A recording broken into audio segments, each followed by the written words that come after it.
Bienvenidos a una emisión más de su noticiero de ABA Televisión, edición fin de semana. Mi nombre es Cristian Romero y estas son las noticias. Estas serán dos de las grandes noticias para el 2021. El viaje del Papa Francisco a Irak. El año acaba de empezar y Francisco ya tiene una intensa agenda para los próximos 12 meses. Todos los empleados del Vaticano, incluido el Papa, recibirán la vacuna contra el coronavirus a principios de año y sin duda será una buena noticia. Pero tras la vacuna podemos esperar sorpresas por parte de Francisco en el capítulo de la reconstrucción de la sociedad. Y si hay que privilegiar a alguien, que ese sea el más pobre, el más vulnerable, aquel que normalmente queda discriminado por no tener poder ni recursos económicos. La vacuna hará posible que regresen los turistas a Roma y también los encuentros del Papa con peregrinos, desde las audiencias generales hasta las ceremonias religiosas. El viaje del año será en marzo. El Papa hará las maletas para visitar Irak. Estará en la ciudad cristiana de Karakosh, completamente arrasada por el ISIS. Un viaje que ya anunció en junio de 2019 y que ha tenido que retrasar. Un pensiero insistente mi accompagna pensando all'Iraq, dove ho la volontà di andare il prossimo anno. El Vaticano estudia si el Papa podrá hacer los viajes que tuvo que suspender en 2020. Malta, Hungría, Indonesia, Papúa Nueva Guinea, Timor Oriental y Sudán del Sur. Otra oportunidad geopolítica para el Papa será la reunión del G20 que tendrá lugar en Roma el 30 y el 31 de octubre. La cita podría incluir un encuentro con el Papa y al margen del evento dará ocasión a la primera reunión entre el Papa y Joe Biden. En el ámbito interno, en 2021, el Papa espera publicar su nueva constitución para reformar la curia vaticana, menos centralizada y focalizada en la evangelización. En octubre acogerá en Roma a obispos de todo el mundo para el sínodo sobre la sinodalidad, un estilo de gobierno que el Papa quiere impulsar en toda la Iglesia católica. Oggi si pensa che fare sinodalità è prendersi per mano e andare in cammino, fare festa con i ragazzi, no? O fare una inchiesta di opinioni, ma cosa si pensa sul sacerdozio delle donne? La maggioranza si fa quello, no? La sinodalità è un cammino ecclesiale che ha un'anima, che è lo Spirito Santo. Senza lo Spirito Santo non c'è sinodalità. Probablemente en septiembre o octubre, Francisco intentará reunirse con jóvenes economistas y empresarios para la segunda edición del evento La Economía de Francesco. La idea es proponer un modelo económico más respetuoso con las personas. En diciembre de 2021, el Papa Francisco cumplirá 85 años. Algunos observadores recuerdan que es la misma edad que tenía Benedicto XVI cuando presentó su renuncia. Benedicto cumplirá en abril 94 años y también por eso su salud seguirá siendo noticia. El Papa Francisco pide invitar a San José para responder con protagonismo a los retos de hoy. En 1870, Pío IX declaró a San José patrono de la Iglesia Universal. 150 años más tarde, el Papa Francisco declara un año especial dedicado a reflexionar sobre su figura, un poco desconocida pero muy importante. Dio gli ha affidato i tesori più preziosi, Gesù e Maria, e lui ha corrisposto pienamente con fede, con coraggio, con tenerezza, con cuore di padre. El padre Julio Valladares Miranda pertenece a la Orden Jesús Divino Obrero. Dice que la vida de San José y su decisión ante la voluntad de Dios puede ser un ejemplo para la sociedad actual. Podemos aprender a leer nuestra historia con optimismo, pero no con optimismo falso de frases preconfeccionadas o frases compradas. Más bien a partir de nuestra propia experiencia y nuestra propia historia, como hombres sabios a todo efecto, que es lo que recuerda con grandísima premura el Papa Francisco, ¿no? Al recordar que San José delante de la historia no se pone como un ser pasivo, sino que es un ser de acción, un ser que busca cómo responder a Dios en los momentos de mayor dificultad. Francisco quiere que la carta apostólica Patris Corde con corazón de padre sea la guía de este año. En ella explica que los dos evangelistas que evidenciaron su figura, Mateo y Lucas, refieren poco pero lo suficiente para entender qué tipo de padre fue y la misión encomendada. Todos nos podemos ver en San José, podemos imitar a San José y el Papa nos pide que seamos hombres y mujeres de valor, que queramos también responder con protagonismo a nuestra historia. El Papa llama a explorar la figura de San José, incluso en el Antiguo Testamento, en Egipto, ese José al que los egipcios acudían a buscar alimentos en medio de la sequía. El Papa hace también ver cómo tiene algunos vínculos bíblicos con el Antiguo Testamento, recordando la figura de José mismo, ¿no? El de Génesis. Este hombre al cual se tiene que recurrir, se tiene que ir para obtener también de algún modo una respuesta, alguna palabra de ánimo para poder responder a las necesidades inclusive del presente. Y es que en medio de los actuales momentos difíciles, el Papa quiere que el amor, la ternura, la obediencia, la acogida, la valentía, el ejemplo de trabajo y el discreto servicio de San José sean características que guíen la construcción de la sociedad post-pandemia. A continuación tenemos el agrado de presentar una reflexión del Evangelio del Día, a cargo de nuestro director general, Jaime Sevilla. En el Evangelio de hoy meditamos el capítulo 1 de San Juan y tenemos como protagonista principal a Juan el Bautista, aquel que anunciaba la venida del Señor y que pedía que enderezaran los caminos a aquellos que caminaban torcidos. Cuando le preguntan ¿por qué bautiza si no es ni Elías, ni el Mesías, ni un profeta? Él dice bien claro, yo los bautizo con agua, pero entre ustedes hay alguien que no conoce, que los bautizará con el fuego del Espíritu Santo. Y voy a aprovechar esta oportunidad para explicar los diferentes tipos de bautismo que tenemos. El bautismo de Juan, lógico, es un bautismo de conversión, que generalmente es el que proclaman todos nuestros hermanos evangélicos a la hora de realizar los bautizos que realizan en sus iglesias. Sin embargo, cuando ya nosotros pasamos a otro nivel y hablamos de Jesucristo, el bautismo de Jesús infunde el Espíritu Santo. Y ese bautismo automáticamente nos hace hijos de Dios, hijos adoptivos de Dios. Y no solamente eso, también nos borra ese pecado de origen que arrastramos de nuestros primeros padres. Y nos hace miembro de este hermoso pueblo que es la iglesia. Este bautismo nos abre esas puertas del cielo. Este bautismo nos hace hermanos a todos, pero sobre todo nos hace embajadores del mismo Cristo. Sí, cada bautizado que ha sido en el nombre del Padre, y del Hijo y del Espíritu Santo, se vuelve un embajador de Jesucristo y por lo tanto tiene que representarlo o tenemos que representarlo como tal.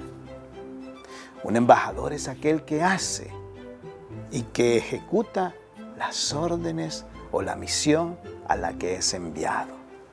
Por lo tanto, tú y yo, como bautizados, también tenemos esa misión de ser sacerdote para interceder, profeta para anunciar y denunciar, y reyes porque es la realeza divina a la que hemos sido elevados. Que el Señor nos dé la gracia de vivir y valorar nuestro bautismo. Que así sea.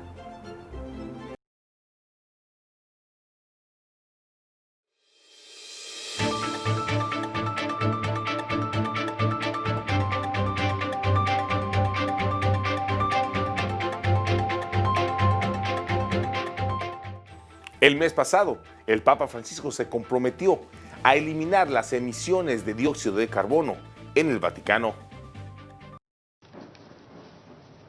Desde que comenzó diciembre, el Papa pidió a las personas que respeten las restricciones de los gobiernos contra la pandemia. Per evitare il rischio di assembramento, come disposto dalle autorità civili, al quale dobbiamo obbedire. Precisamente para evitar aglomeraciones, el Papa visitó al amanecer la imagen de la Inmaculada de la Plaza de España en Roma. Solía ir por la tarde junto a miles de personas. También en diciembre el Papa convocó por sorpresa un año especial dedicado a San José que durará hasta el 8 de diciembre de 2021. L'ho intitolata Con cuore di padre. Dio gli ha affidato i tesori più preziosi, Gesù e Maria, e lui ha corrisposto pienamente con fede, con coraggio, con tenerezza. Con cuore di padre. Como en los últimos años, Francisco mantuvo su tradición de celebrar una misa en la fiesta de la Virgen de Guadalupe. La guadalupana, la guadalupana, la guadalupana bajo el tepeyac. Uno de los regalos más curiosos del año se lo trajo al Papa la presidenta eslovaca. Nada menos que 10.000 test de coronavirus para personas sin hogar y refugiados. En diciembre el Papa participó virtualmente en la Cumbre de Ambición Climática de la ONU y anunció un importante compromiso. Por una parte, el Estado de la Ciudad del Vaticano se compromete a reducir a cero las emisiones netas antes del 2050. Como todos los años, el Papa se reunió con los cardenales y obispos de la Curia Vaticana para felicitarles la Navidad. Les pidió reconocer los escándalos para evitar los conflictos y la murmuración. Il primo male a cui porta il conflitto e da cui dobbiamo cercare di stare lontani è proprio il chiacchiericcio.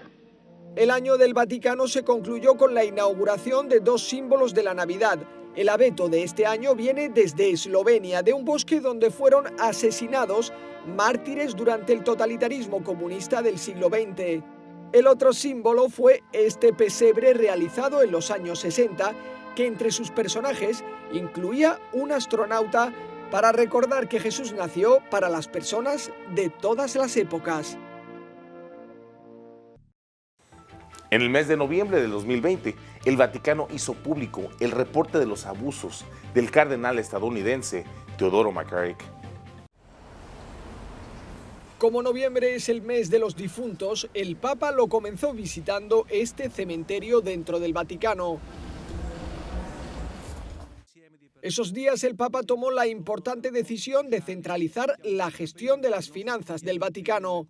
A partir de ahora todos los departamentos deberán dar cuentas de sus gastos y será más difícil que se malgaste el dinero del Vaticano. Como consecuencia, pierde el control de fondos incluso su principal departamento, la Secretaría de Estado. Il controllo rigoroso delle spese frena la tentazione ricorrente in coloro che occupano cariche politiche o amministrative a gestire le risorse non in modo oculato. Uno de los encuentros más entrañables del Papa fue este con un misionero que había estado 2 años secuestrado en Níger y Malí. Se llama Pierluigi Macalli.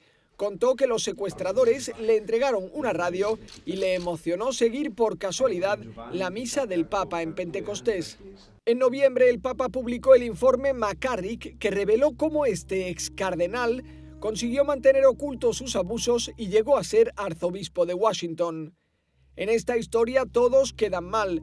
Revela que Juan Pablo II no dio demasiado peso al hecho de que Theodore McCarrick hubiera compartido cama con jóvenes seminaristas, pues negaba haber mantenido relaciones y nadie había denunciado abusos. Además, cuando en 2006 Benedicto supo que el arzobispo había mantenido relaciones con adultos, le ordenó que se jubilara y abandonara sus cargos, pero sin explicar que era una sanción. Tampoco en 2014 el entonces nuncio investigó la credibilidad de otras nuevas acusaciones. Todo terminó en 2017 cuando un ex monaguillo denunció que había sido abusado por McCarrick cuando era menor de edad. Al ser un delito, Francisco lo expulsó del cardenalato y del sacerdocio. Son páginas que empujan a hacer un profundo examen de conciencia y a preguntarnos qué más podemos hacer en el futuro aprendiendo de las dolorosas experiencias del pasado. Una de las visitas más curiosas del año fue la de estos 5 jugadores de la NBA para explicar al Papa iniciativas contra el racismo.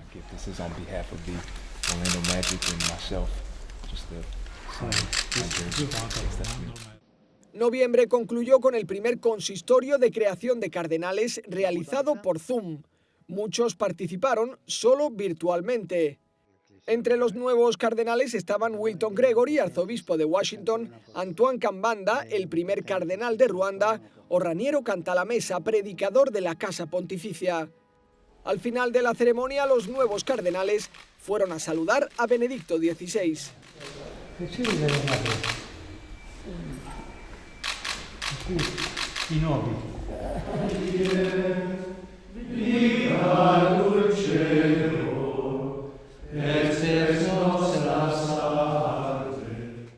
El personaje del mes fue esta mujer de Guinea-Conakry que perdió a su hijo durante un rescate en alta mar.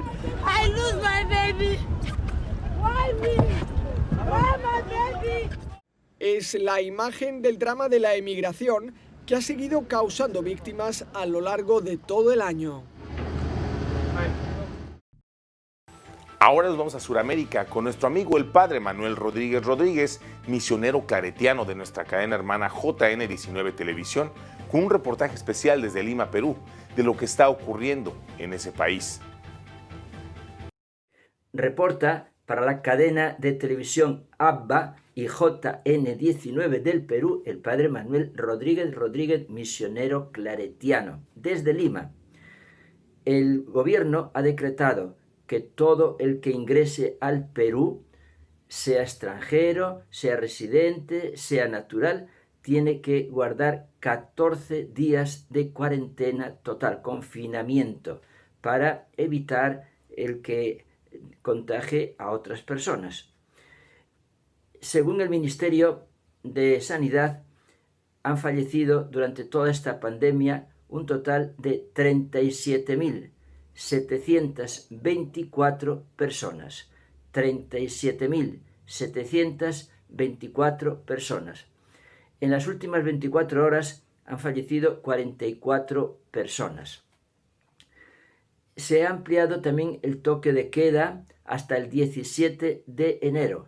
En Lima y Callao, toque de queda desde las 11 de la noche a las 4 de la mañana. En muchas provincias, en la mayoría, es desde las 10 de la noche hasta las 4 de la mañana.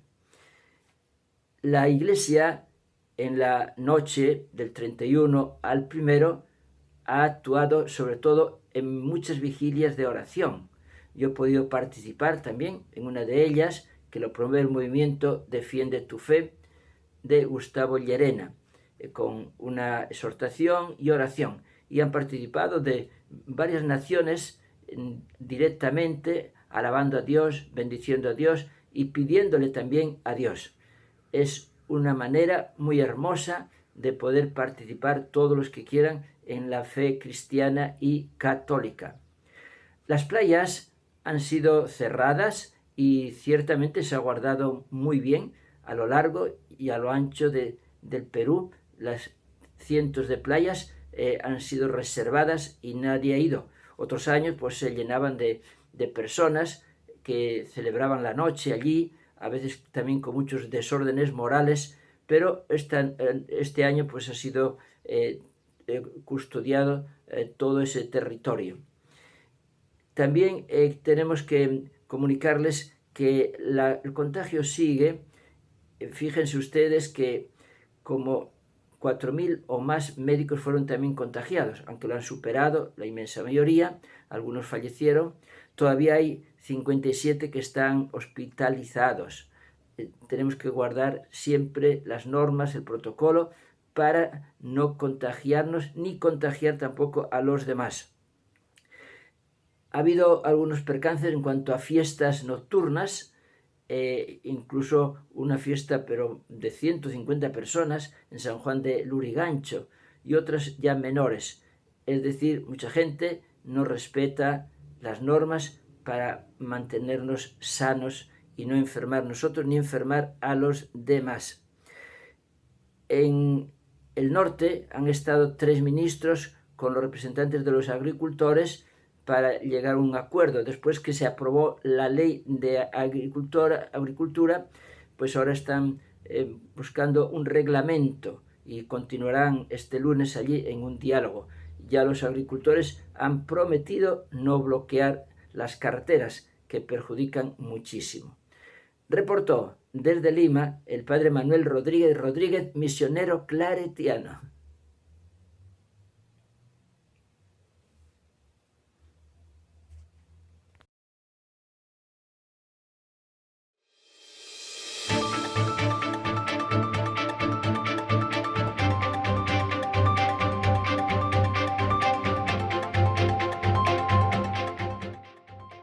Estos son los dos mensajes clave del Papa Francisco durante la Navidad, marcada por la pandemia.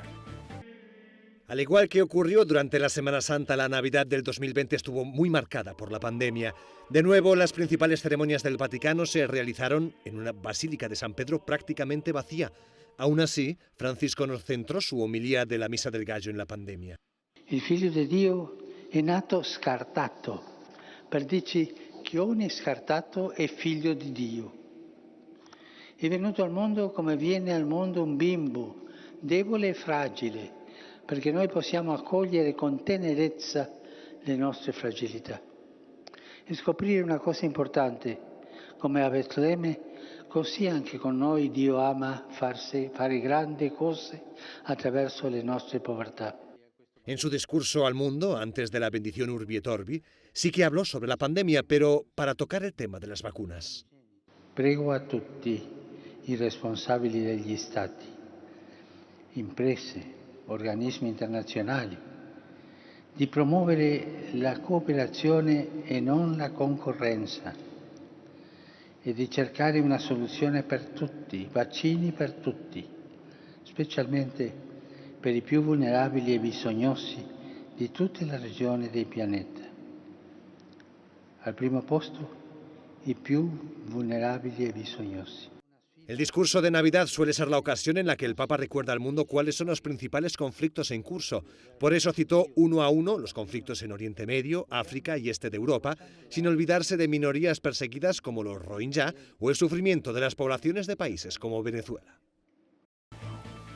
Hoy, 2 de enero, en el Santoral de la Iglesia, celebramos el Día de San Basilio. Conozcamos su historia.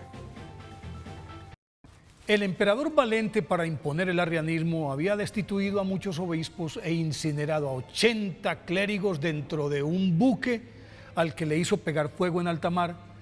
Supuso que esos antecedentes doblegarían al tenaz arzobispo de Cesarea, San Basilio, líder indiscutido de la Iglesia en el Oriente y último baluarte de la ortodoxia católica que le impedía implantar esa herejía como religión imperial.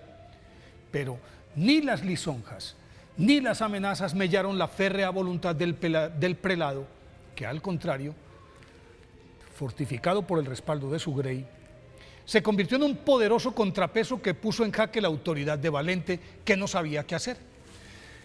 Pues si se peleaba con San Basilio, perdía la lealtad de sus súbditos, lo que de paso originaría una revuelta, y si se congraciaba con él tendría que enfrentarse a sus correligionarios, entre los que se contaban los más prominentes funcionarios de la corte y buena parte del clero. Así las cosas, prefirió escurrir el bulto, dándole carta blanca para que le solucionara el problema al perverso Modesto, prefecto de la ciudad, que sin contemplaciones encaró a San Basilio y en principio le ofreció el oro y el moro para que cambiara de bando. Ante la tajante negativa del arzobispo, se salió de casillas y lo amenazó con quitarle sus bienes, o desterrarlo, o torturarlo, y si fuera necesario, ejecutarlo. Sin perder la compostura y el sosiego, San Basilio le respondió: no puedes confiscarme lo que no tengo, porque todo lo repartí entre los pobres. No temo a los suplicios porque mi cuerpo está tan exhausto y débil que moriré al primer golpe. Cualquier destierro será para mí la patria, porque allí estará Dios. Y la muerte será mi mayor premio, porque por fin me encontraré con mi Dios en el paraíso. Con esa respuesta se ganó el respeto de Modesto y la admiración del emperador Valente, quien ordenó que lo dejaran en paz. Basilio, nacido en el 329 en Cesarea de Capadocia, formaba parte de una extensa y acomodada familia que le aportó a la Iglesia varios santos, sus hermanos Santa Macrina la menor, San Gregorio de Nicea, San Pedro de Sebaste, su padre San Basilio el Viejo, su madre Santa Emelia y su abuela Santa Macrina la Mayor. Y aunque era previsible que estuviera dentro de esa línea, su padre lo indujo a estudiar Derecho y para el efecto lo matriculó en prestigiosas academias de Cesarea, Constantinopla y más adelante lo envió a Atenas, en donde culminó su formación en gramática, retórica, dialéctica, matemáticas, geometría, astronomía, se especializó en abogacía y entabló una sólida amistad con su condiscípulo San Gregorio Nacianceno, con quien escribió su primera obra llamada Filocalia. Al término de su formación en el 356, San Basilio retornó a Cesarea, pero desencantado de la bulliciosa vida social e influido por su hermana Macrina, exploró la vida monástica y entonces estuvo en Egipto, Siria, Palestina, Mesopotamia, y convencido de su vocación se estableció en un paraje agreste en el que se dedicó a la oración, a la meditación, al ayuno y a las mortificaciones corporales. Dado que su prestigio académico y su probada piedad ya eran de conocimiento público, muchos aspirantes a monjes se le unieron. Entonces San Basilio se vio impelido a escribir las severas reglas que aún rigen a buena parte de los monasterios orientales. Mas su anhelada soledad se vio truncada por el llamado de Eusebio, obispo de Cesarea, quien lo ordenó sacerdote en el año 363 y le encargó la defensa de la doctrina católica que los arrianos estaban volviendo trizas. Sin embargo, el protagonismo adquirido por su celo apostólico agrió sus relaciones con el prelado y entonces prefirió retirarse, pero tras la muerte de Eusebio fue elegido en el 370 para ocupar ese arzobispado que por extensión le confería el título de metropolitano de toda la región con 50 obispos bajo su mando. Con ese enorme poder eclesiástico, San Basilio hizo tambalear el trono del arriano Valente, pero también zarandeó su propia silla episcopal porque la rigidez de su ortodoxia le granjeó la enemistad de muchos obispos, incluido su amigo de toda la vida, San Gregorio Nacianceno, con quien luego se reconcilió, y acentuó la apatía de Roma, que en los momentos más críticos no lo respaldó debido a las calumnias que en su contra levantaron sus enemigos. Pero esos reveses fortificaron a San Basilio, y con mayor razón al quedar solo en medio de la jauría arriana tras la muerte de San Atanasio, su compañero de lucha, y mientras daba la pelea con sus invaluables escritos del Espíritu Santo, una sólida argumentación que derrumbaba todas las teorías heréticas sobre la Santísima Trinidad, el Hexamerón, que era un tratado sobre los 6 días de la creación, cientos de cartas, homilías, documentos doctrinales, exegéticos y apostólicos que le merecieron el título de doctor de la Iglesia. San Basilio, mientras hacía todo eso, construyó una ciudadela en las afueras de Cesarea llamada Basilias, cuyos graneros, talleres, hospitales, leprocomios y hospicios siempre estaban llenos de artesanos, peregrinos, ancianos, viudas, huérfanos, a los que nada les faltaba. Aunque pudo ver cómo Graciano, el sucesor de Valente, devolvía el imperio al cauce de la Iglesia, no alcanzó a disfrutar su triunfo porque falleció poco después que el emperador, el 1 de enero del 379 a los 49 años. Por eso hoy, día de su festividad, pidámosle a San Basilio que no nos deje acobardar en la defensa de la fe católica. Y para finalizar el noticiero del día de hoy, los dejamos con el saludo de Año Nuevo de nuestro director general, Jaime Sevilla.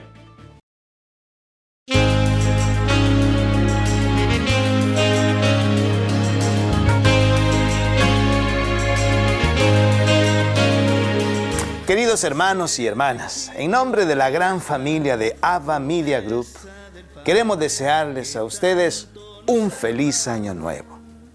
Sabemos que el 2020 ha sido un año de muchos retos, con una pandemia que ha arrasado a nivel mundial, ha causado tanto dolor, sufrimiento, vidas. La economía se ha ido al piso en casi todos los países. Sin embargo, en medio de toda esta incertidumbre, siempre brilla la luz de la esperanza, porque Dios siempre está en medio de nosotros, sobre todo en esos momentos más difíciles de nuestra existencia. Y esto es lo que nos hace ver el año nuevo con gozo, con alegría, con ilusión, porque sabemos que Dios siempre bendice a su pueblo, siempre bendice a sus hijos. Y por eso confiamos en que este año 2021 será de mucha bendición para ti, para mí, para nuestras familias, para nuestras comunidades, para la humanidad entera. Así es que en nombre de toda la gran familia que conforma Ava Media Group, queremos desearles a ustedes un feliz año nuevo. Que aman al Señor.